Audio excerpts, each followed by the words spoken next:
UDF മുന്നോട്ട് വെച്ചിട്ടുള്ള പെണ്ണുങ്ങൾക്ക് സൗജന്യ യാത്ര KSRTC കൊടുക്കാൻ, അതുപോലുള്ള ഒരുപാട് സൗജന്യങ്ങൾ പൊതു ഫണ്ടിൽ നിന്ന് ഒരർത്ഥവുമില്ലാത്ത തരത്തിലുള്ള സൗജന്യങ്ങൾ കിട്ടുന്നവർക്ക് കുശാലാണ്, ഓരോ വോട്ടുമൊക്കെ കിട്ടും. വികസിത കേരളം അത് രണ്ട് മുന്നണികളും മുന്നോട്ട് വെക്കുന്ന സംഗതി തന്നെയാണ്. നമ്മുടെ കേരളത്തിൻ്റെ വികസനത്തിന് വേണ്ടി തന്നെയാണ് രണ്ട് മുന്നണികളും പ്രവർത്തിക്കുന്നത്. ധാരാളം രണ്ട് മുന്നണികളും അവരവരുടെ ഭരണകാലത്ത് അതിനു വേണ്ടി പ്രവർത്തിച്ചിട്ടുമുണ്ട്.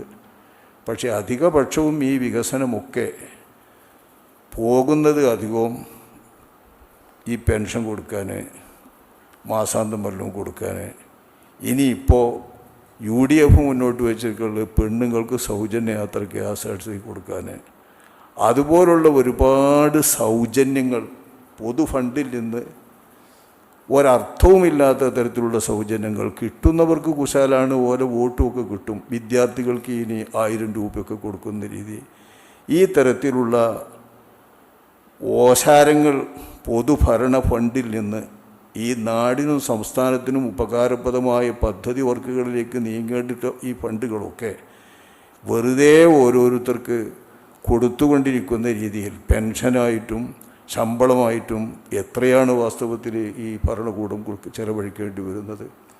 മാത്രമല്ല ഓരോരോ കാര്യങ്ങളിലേക്ക് ചെലവഴിക്കുന്നതൊന്നും നമ്മൾ കാണുന്ന വികസനത്തിൻ്റെ കാഴ്ചപ്പാടുകളോട് യോജിക്കുന്ന തരമല്ല. പെട്ടെന്ന് തെരഞ്ഞെടുപ്പിൽ ജയിക്കാനും വോട്ടർമാരെ കയ്യിലെടുക്കാനും പറ്റുന്ന വികസനത്തിൻ്റെ കാര്യങ്ങളാണ് രണ്ട് മുന്നണികളും പറഞ്ഞുകൊണ്ടിരിക്കുന്നത്. അത്ര ചെറിയ മനസ്സുള്ള കുറേ വോട്ടർമാരുമാണ് ഇപ്പോൾ. കാരണം 18 വയസ്സായവരൊക്കെ വോട്ടർമാരല്ലേ. അപ്പോൾ 18 വയസ്സായ ആണുങ്ങളും പെണ്ണുങ്ങളും കിട്ടാൻ പറ്റുന്നതൊക്കെ വാഗ്ദാനങ്ങളൊക്കെ നൽകിയിട്ട് ഏറെക്കുറെ വോട്ട് കിട്ടാൻ വേണ്ട പ്രവർത്തനങ്ങളൊക്കെ നടത്തി പോകുന്നതാണ് കാണുന്നത്.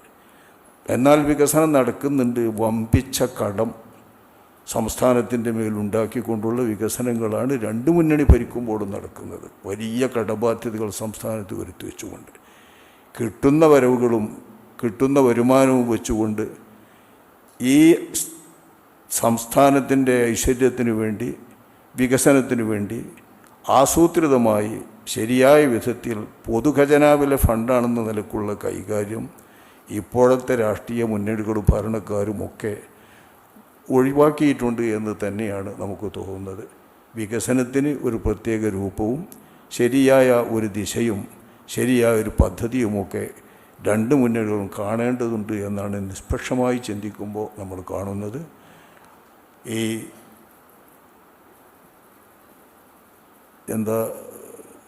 മാറിങ്ങാണ്ട് വരുന്ന ഇതുണ്ടല്ലോ, ആണ് പെണ്ണാകണം, പെണ്ണും ആണുങ്ങളൊക്കെ, അതിനൊക്കെയാണ് ഇപ്പോൾ കോടിക്കണക്കിന് ഉറുപ്പികകൾ 5 ലക്ഷം ഉറുപ്പിയൊക്കെ അങ്ങനെ മാറുന്ന ആൾക്കാർക്ക് സൗജന്യമായി കൊടുക്കുന്ന രീതിയിലുള്ളതൊക്കെയാണ് ഇപ്പോൾ കേൾക്കുന്നതൊക്കെ. ഇതൊക്കെ നമ്മുടെ സംസ്ഥാനത്തിൽ നിന്ന് ഒന്നാകെ സംഖ്യകൾ പൊതുഖജനാവിലെ ഫണ്ടുകൾ വെറുതെ ചില ആളുകൾക്ക് ഒരു ഉപകാരവുമില്ലാതെ കൊടുത്തുകൊണ്ട് തുലക്കുന്ന രീതിയിലുള്ള ഇടപാടുകളാണ്.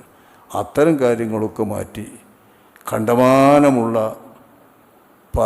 നിയമസഭാ മെമ്പർമാർക്കും സാമാജികർക്കും അല്ലാത്തവർക്കും ഉദ്യോഗസ്ഥർക്കും മറ്റുമായുള്ള ശമ്പളത്തിൻ്റെയും പെൻഷൻ്റെയും പേരിലുള്ള വളരെ വലിയ കൂടുതലുള്ള ചെലവുകൾ, അതുപോലെ കർഷക പെൻഷൻ മറ്റേ പെൻഷൻ എന്നൊക്കെ പറയുന്നതൊക്കെ ഒരു അർത്ഥമില്ലാത്ത രീതിയിൽ പോകുന്ന തരത്തിലുള്ള ഇത്തരം പെൻഷനുകൾ, ഇതൊക്കെ വാസ്തവത്തിൽ ഭരണത്തെ കേരളത്തിൻ്റെ വികസനത്തിന് വേണ്ടി വിനിയോഗിക്കുന്നതിന് പകരം വോട്ട് ബാങ്കുകൾ സൃഷ്ടിക്കുന്നതിന് വേണ്ടിയിട്ടുള്ള അടവുകൾ മാത്രമായി നമ്മൾ കാണേണ്ടിയിരിക്കുന്നു എന്നാണ് തോന്നുന്നത്.